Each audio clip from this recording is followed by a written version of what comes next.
اللہ کو پانے کا سفر آسان ہوتا تو یعقوب علیہ السلام کی آنکھوں کی روشنی نہ جاتی۔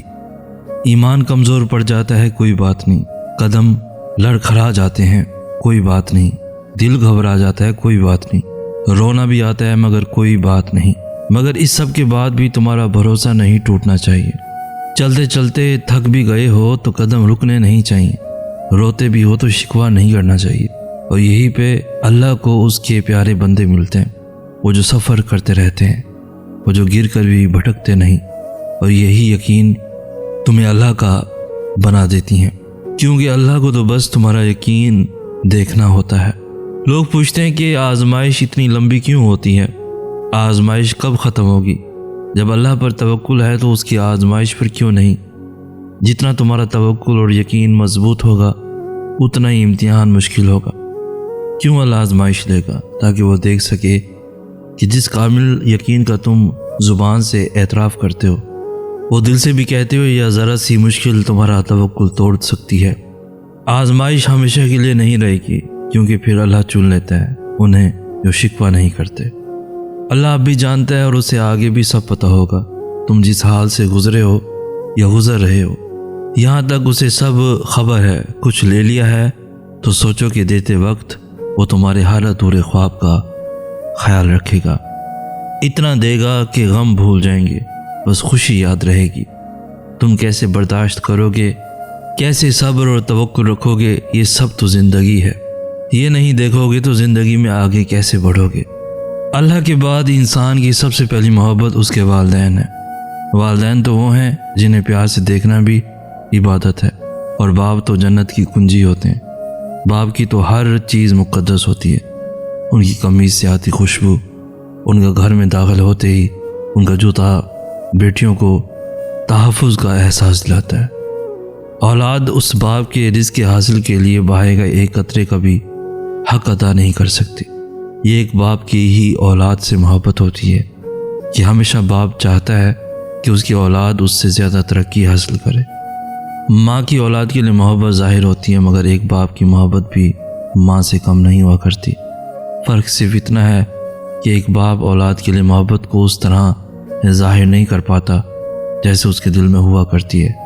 اللہ تمہاری برداشت کی طاقت کو نہیں آزماتا، وہ تمہارے ایمان کا امتحان لیتا ہے، اور انہی کا لیتا ہے جن کو اپنا دوست بنانا چاہتا ہے۔ اللہ کو تمہاری برداشت کی حد معلوم ہے، اور اللہ کبھی تمہیں اس سے زیادہ غم نہیں دے گا۔ تمہیں لگتا ہے اب ہم تھک گئے ہیں، مگر تھکتا تمہارا ایمان نہیں، بس حوصلہ گھبرا جاتا ہے۔ جب اللہ کن کہتا ہے تو ناممکن ممکن بن جاتا ہے، اور دعائیں مقدر پہ بھاری پڑ جاتی ہیں۔ یہ وقت آزمائش کا ہے، تمہاری آنکھیں راتوں کو گیلی ہوں گی، دل ہزار بار ٹوٹے گا، صبر آزمایا جائے گا، امتحان میں ڈالا جائے گا، لیکن یہ وقت بھی گزر جائے گا۔ ہر مشکل کے ساتھ آسانی ہے، تو یہ مشکل بس تھوڑی ہی باقی رہ گئی ہے۔ پیارے دنوں کا انتظار بس ختم ہی ہونے والا ہے، جہاں اللہ ہوگا تمہارے ساتھ، تمہارا ساتھی بن کے۔ آج آپ کی سماعتوں کی نظر ایک ایسا وظیفہ کرنے لگے ہیں جس سے آپ کے گھر میں بے برکتی، نحوست، غلط فہمیاں، آپسی جھگڑے، بے چینیاں، شک و شبہات اور ایسی غلط فہمیاں جن کی وجہ سے آپسی معاملات یا آپس میں پیار محبت ختم ہو چکا ہے۔ اس وظیفے کے کرنے سے آپ کے درمیان محبت پھر سے پیدا ہو جائے گی، اب دونوں میں پھر سے خوشیاں آنے لگیں گی۔ اس وظیفے کا طریقہ یہ ہے کہ ہر نماز کے بعد ایک تسبیح یا ودودو یا سلامو روزانہ پڑھیں۔ گھر سے نحوست، جھگڑے، بے چینیاں اور غلط فہمیاں ختم ہو جائیں گی، اور آپس میں پیار، محبت اور اخلاق پیدا ہوگا۔ شک و شبہات دور ہو جائیں گے، ایک دوسرے کے دل میں پھر سے پیار محسوس ہونے لگے گا۔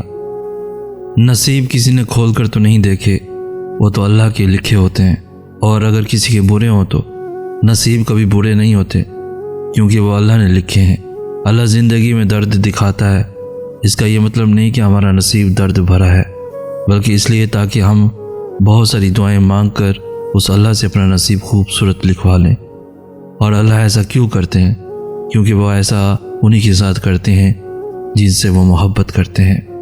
اور اللہ پاک سورہ بقرہ میں فرماتے ہیں، اور دیکھو ہم تمہیں آزمائیں گے ضرور، کبھی خوف سے اور کبھی بھوک سے اور کبھی مال و جان سے اور پھلوں میں کمی کر کے، اور جو لوگ ایسے حالات میں صبر سے کام لیں ان کو خوشخبری سنا دو۔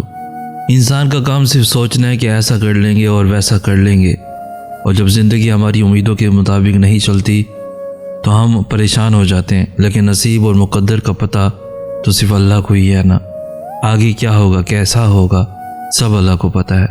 ہمارے تو صرف اندازے ہوتے ہیں زندگی کو لے کر، پتہ تو کسی کو بھی کچھ نہیں۔ توکل کو لے کر پریشان کیوں ہو؟ کیوں یہ سوچ سوچ کر فکر مند ہو کہ اگر ایسا نہ ہوا تو کیا ہوگا؟ جہاں چیزیں انسان کے بس سے باہر ہونے لگیں وہیں پر دعاؤں کا بس چلنے لگتا ہے۔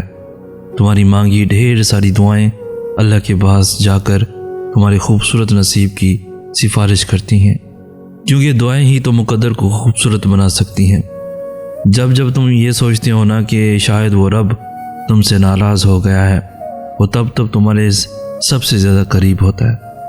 وہ اپنی ناراضگی کا خیال لاڈ سے ڈالتا ہے اپنے بندے کے دل میں، تاکہ اس کا بندہ بھاگ کر اپنے رب کی بارگاہ میں حاضر ہو جائے اور اس سے اپنی ساری باتیں بیان کر دے۔ وہ تمہیں تم سے زیادہ چاہتا ہے، اس کی محبت سے مایوس نہ ہوا کرو۔ لوگوں کو کہتے سنا ہے کہ ہمارا پریشان ہو جانا اس لیے ہوتا ہے کہ ہمارا ایمان کمزور ہے، ہم اداس اس لیے ہوتے ہیں کیونکہ ہمارا اللہ پر توکل نہیں ہے۔ ایسا نہیں ہوتا۔ اگر ایسا ہوتا تو نبیوں کو خدا کبھی دکھ ہی نہیں دیتا، اور دیتا بھی تو اللہ کے ولیوں کی آنکھ سے ایک آنسو نہ گرتا۔ مگر نہیں، وہ بھی روئے تھے، وہ بھی اداس ہوئے تھے۔ کوئی بیٹے کی جدائی میں رویا تھا اور کوئی کربلا کے شہیدوں کو رویا تھا۔ اس کا مطلب یہ نہیں کہ اداس ہو جانا ایمان کی کمزوری ہے، اور یہ امتحان اللہ تعالیٰ ہماری اداسی کا نہیں لیتا بلکہ ہمارے توکل کا لیتا ہے۔ آج ہم کسی چیز کو لے کر اداس ہیں تو کل کو کسی چیز پہ خوش بھی ہوں گے۔ ہم انسانوں کا مزاج تبدیل ہوتا رہتا ہے، لیکن توکل، ایمان اور بھروسہ تبدیل نہیں ہوتا اگر مضبوط ہو تو۔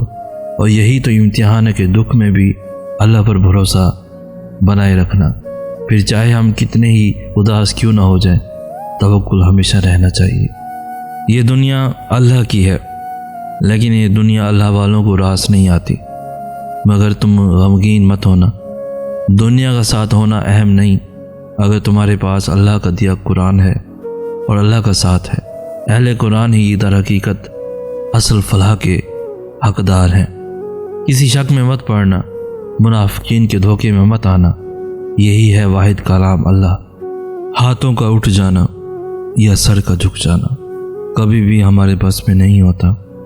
ہم اللہ کو کبھی نہیں چنتے، اللہ ہمیں چنتا ہے، پھر چاہے وہ ہمیں صرف لڑکھڑانے پر چن لے یا کوئی زوردار ٹھوکر کھا کر اس زمین پر منہ کے بل گرنے کے بعد، پھر چاہے وہ خوشی کے آنسوؤں میں چن لے یا درد کے ایک لمبے سفر کے بعد۔